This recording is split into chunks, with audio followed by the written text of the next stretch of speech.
a region once hostile to the gospel. What God is doing in North Africa is unprecedented in history of missions. Now has tens of thousands of Muslims following Jesus.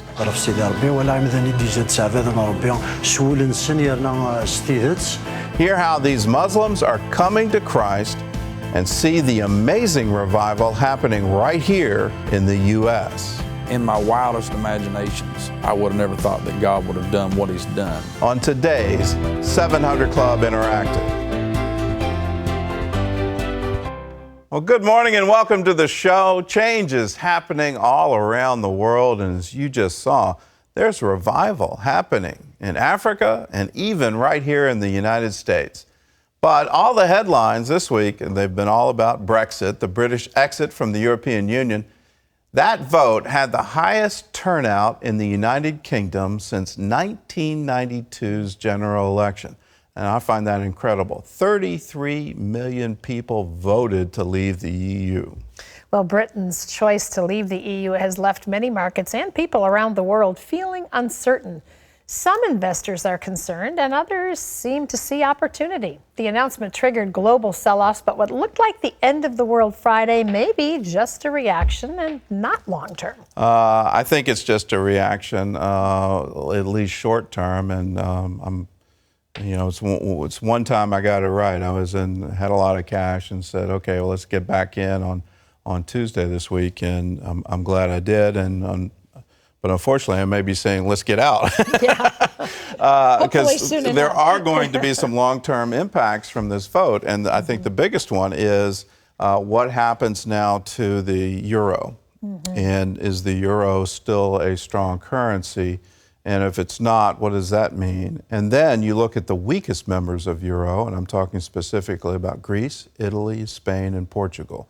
And those economic problems, those countries, 20-25% unemployment, will Germany say we're going to continue to support them? Are there going to be continual bailouts of their government bonds?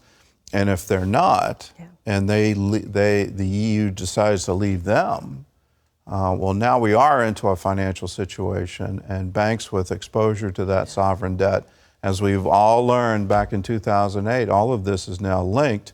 And if one of these nations fails and defaults, what does that mean? And what's the spill-on effect for all of us? But there's good news for everybody with a 401k, is that your 401 is back to a 401 after a brief blip, and that's really good news.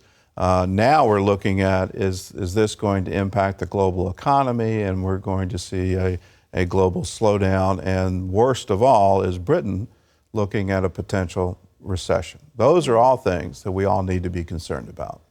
Well, in the wake of this vote, more than 4 million people, 33 million voted, 4 million people have now signed a petition, please, saying, let's vote again.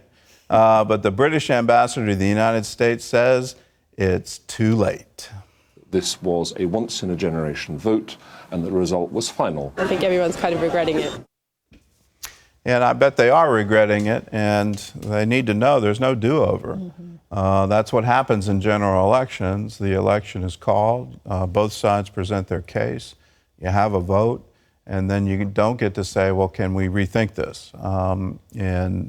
That's unfortunate for those who are now saying, well, if I'd known all the ramifications, I wouldn't have voted for it. But you don't get a do-over. And this is a lesson for us in the United States.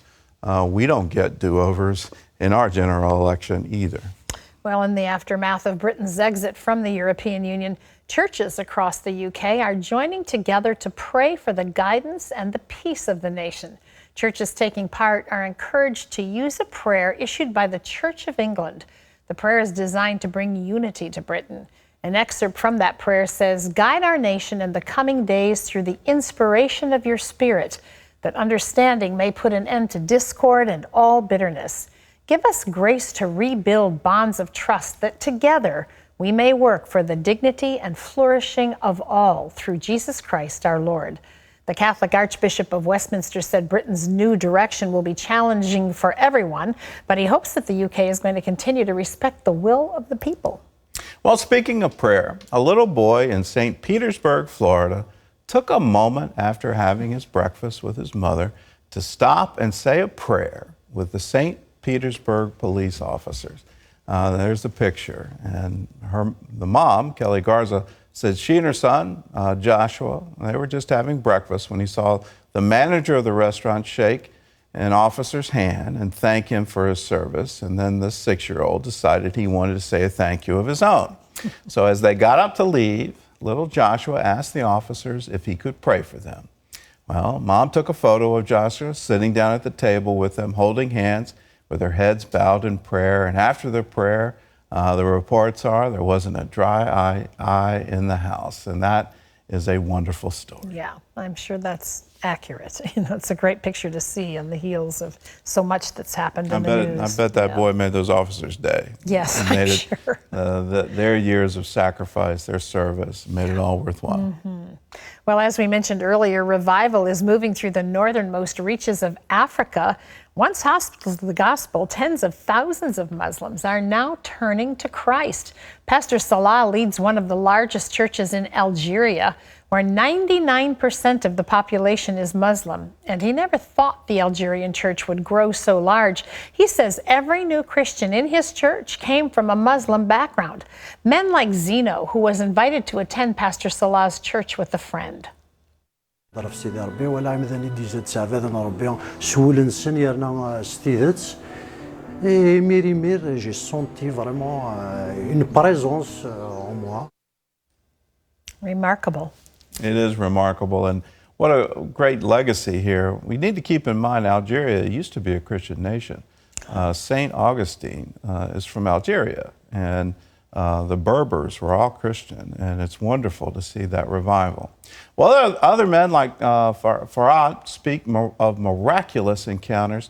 He says he was illiterate, he couldn't read the Bible when he accepted the Lord. Alors, dan shigi swi sikham rabbi leka nida sidi rabbi mkul yawon de shou diashi ke gnash de quand même un changement de la vie. Encouraged by miracles, these Algerian Christians are now on a mission to take the gospel to the 4 corners of the globe. And another place where many people are giving their hearts to Christ is Burlington, North Carolina. What began as a 1-week gathering is now a massive tent revival nearing the end of its 8th week. The revival outgrew the sanctuary, eventually moved to a large tent, and it's now averaging 3,000 people a night, and many are surprised as what is happening. And here is another look at what is going on in Burlington. It's been absolutely amazing. The last time I remember anything remotely similar to this happening was in August of 1951 when I went to a tent meeting in Greensboro and a young evangelist by the name of Billy Graham was speaking. Well, a recent youth night had more than 5,000 people show up. Ashley Caudill saw her 6-year-old daughter accept Christ. Here's how it happened.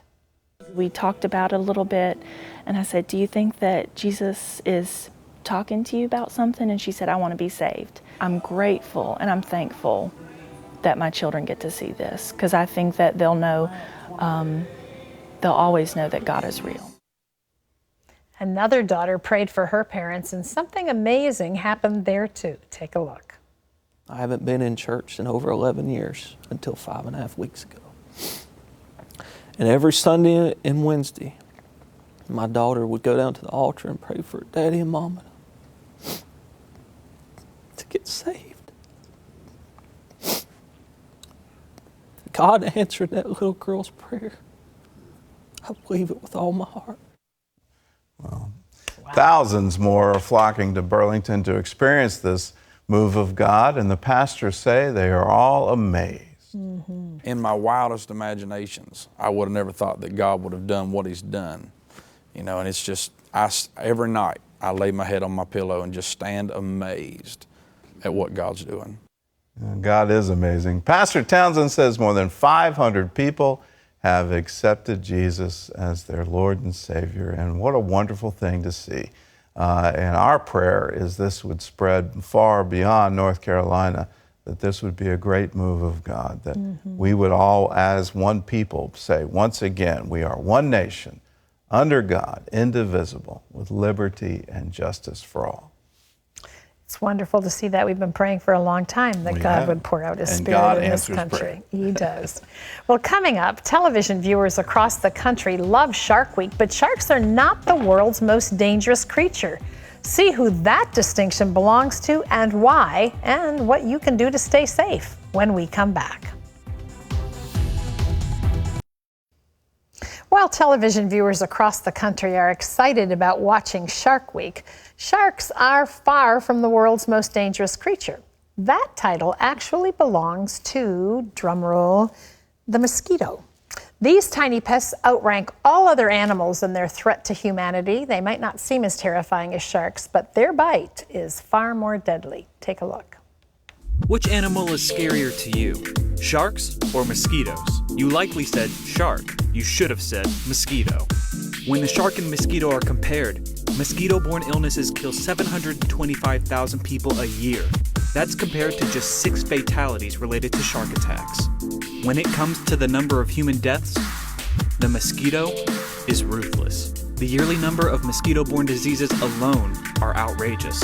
Dengue fever, 390 million. Malaria, 214 million. Zika, 3 million. And yellow fever, 200,000. So, let's review. Shark Week is neat. Mosquitoes are deadly. But don't fear. There are solutions. To learn more about Operation Blessing's biological solutions for fighting mosquitoes, go to operationblessing.org/mosquito week. Well, you have had personal experience with the mosquito. Yeah, I'm not a fan of mosquitoes. I was in a refugee camp on the border of Burma and Myanmar back in, Myanmar and Thailand, back in 1995. Wow. And I was taking a group of missionaries from the Philippines there, and we were with the Karen tribe, and it was deep in the jungle, but I got bit by a mosquito and I got cerebral malaria, and it nearly killed me. And so ever since then, it's like mosquito nets, you gotta have them. And then I ran into dengue fever, and that was a whole nother deal. Those are daytime mosquitoes, malaria is nighttime, and these are daytime with these black and white little tiny spots, the same mosquito that carries the Zika virus. Really? And so, in North America, well, we have a lot of mosquito control, and the climate really helps us as well. You get a hard freeze and really reduces the mosquito population. But I mean, that for most of the world, they don't get that, and mosquitoes breed year-round. And even here, every year, and that someone goes somewhere and brings it back to what's going on here. I mean, it's West the Nile. Sharks, you can stay out of the ocean. You know what I'm saying? Like, don't go there. But mosquitoes, not so much. Shark-infested waters, don't go. Yeah, and especially don't go. Even if you haven't heard of a shark, I keep wondering, why do people swim high tide at sunset? Yeah. High tide at sunset that's when they feed. Yeah, exactly. And exactly. Just don't go in the ocean then. Yeah, I remember seeing, I haven't gone on the ocean. We live here next to the ocean, and I haven't gone for years because I saw an aerial view once of the beach with all these children playing in the water and thousands of sharks swimming amongst them. And I went, nope, I think that's all I need. Thank you very much. I'm going to protect my children. Now, mosquitoes, how do you protect from that? I mean, it's... mosquito nets work. Yeah. And it's one of the cheapest ways to protect yourself. At night. At night. And then during the day, be on the lookout for them. And it's... All right.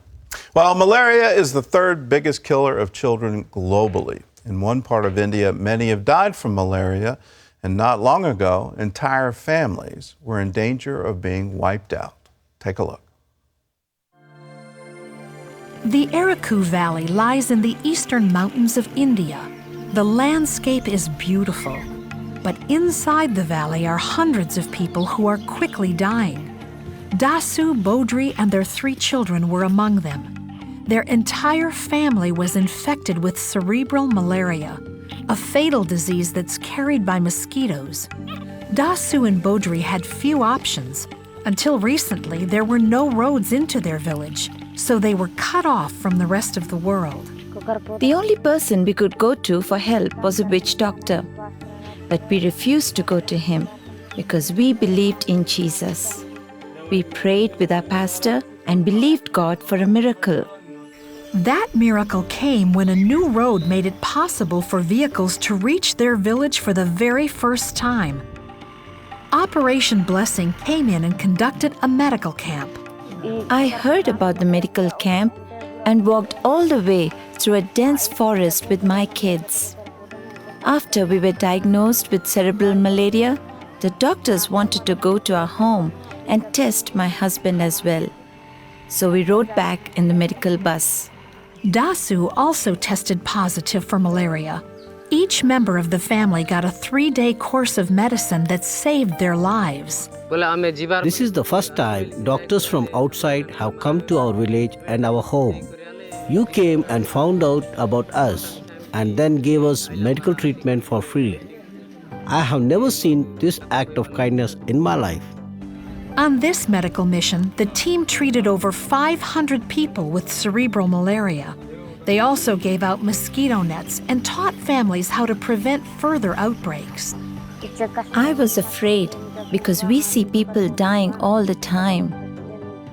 But by God's grace, you gave us a blood test and medicines right away.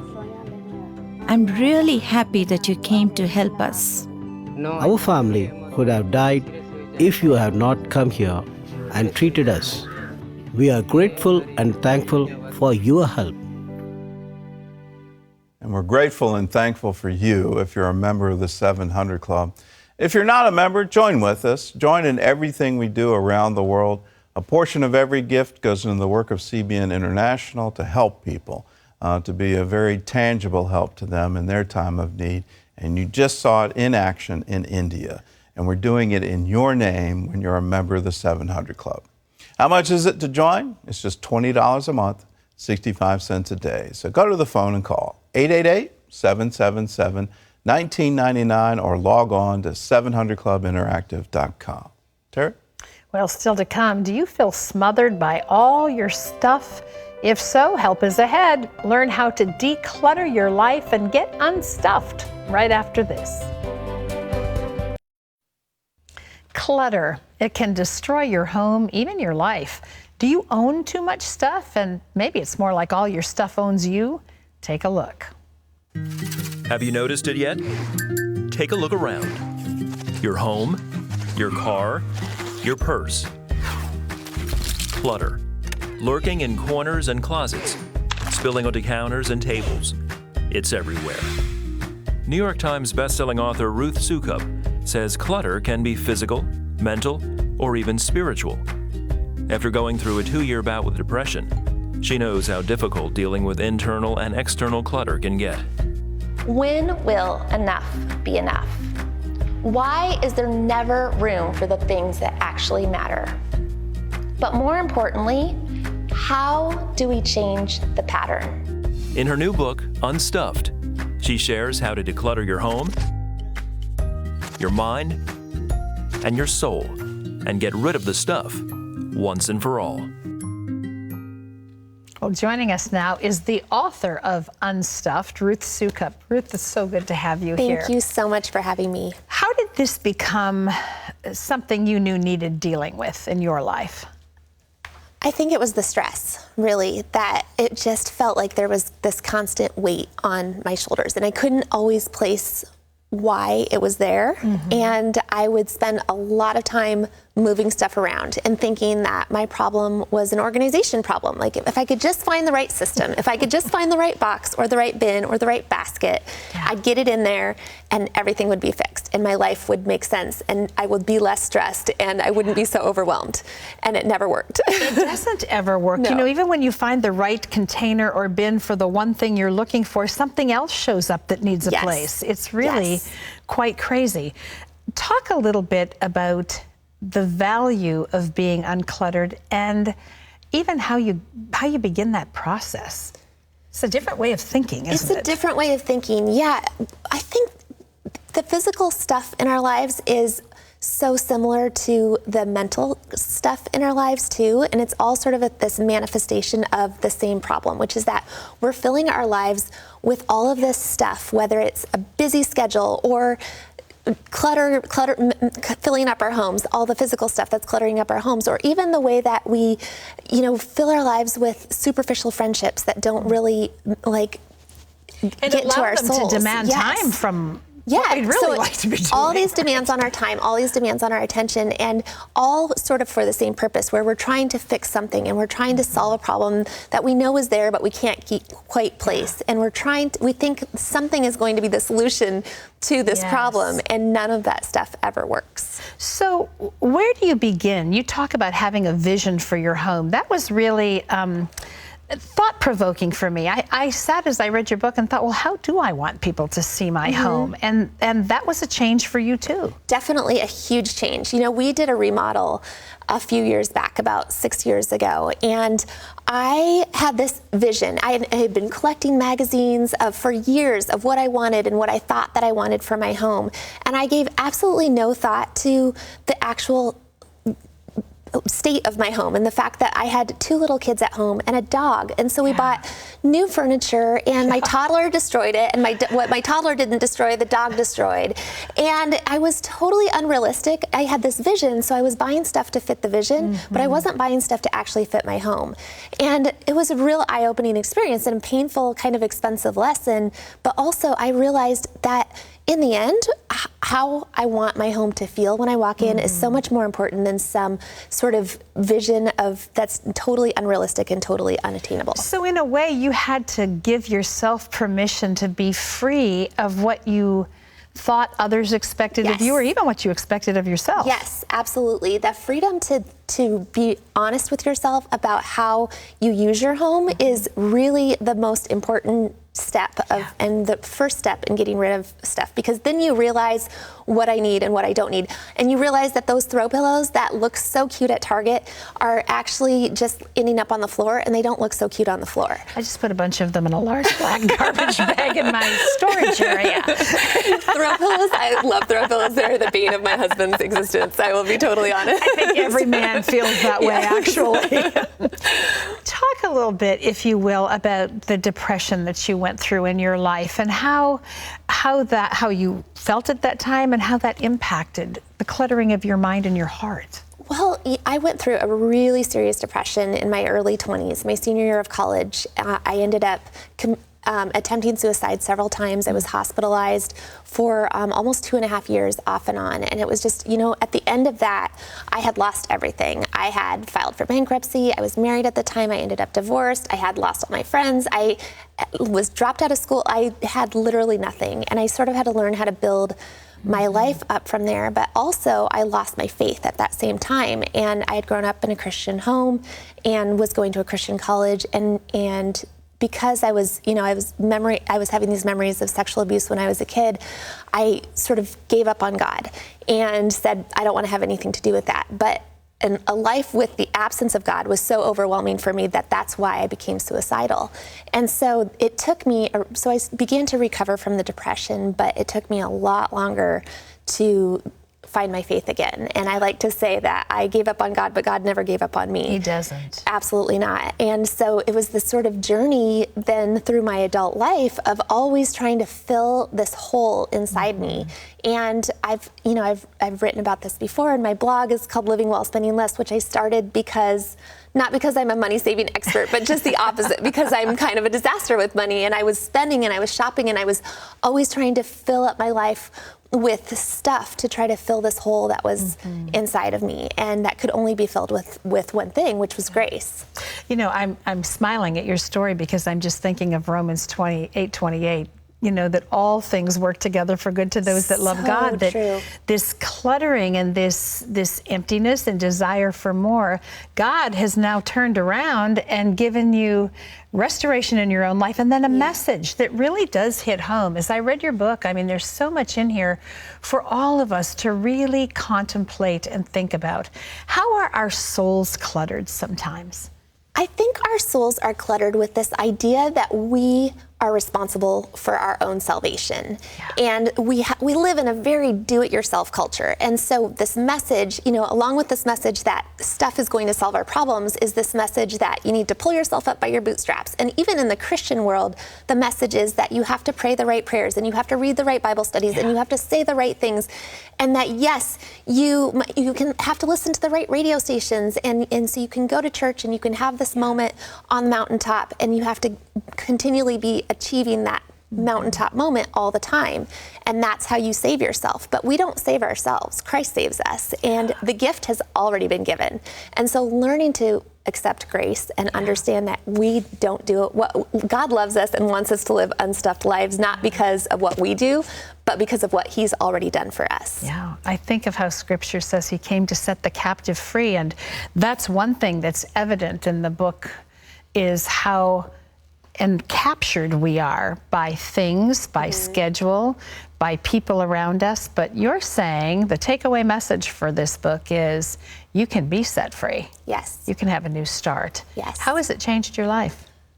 It's just freedom. It's this freedom from the guilt of constantly, performance, of the expectation that I am supposed to be something, some vision of what everybody else thinks I'm supposed to be, or the vision of success, or the vision of happiness, or the vision of a beautiful home and the perfect mom. I don't need to have any of that stuff, because I am not that stuff. They did a really great job with my hair and makeup, but for the most part, I am a mess, and I am a flawed person who needs grace every single day.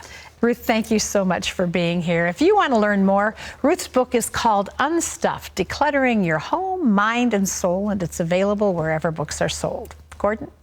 Well, those are good lessons for all of us here in America. Sometimes we judge ourselves by our accumulation of stuff, but then you wake up one day and say, do I own my stuff, or does my stuff own me? The more you've got to put things in storage and attics, the more you need to say, who's really owning whom here, and is it time for a yard sale? Well, we leave you this wonderful word from Hebrews, which is right on point.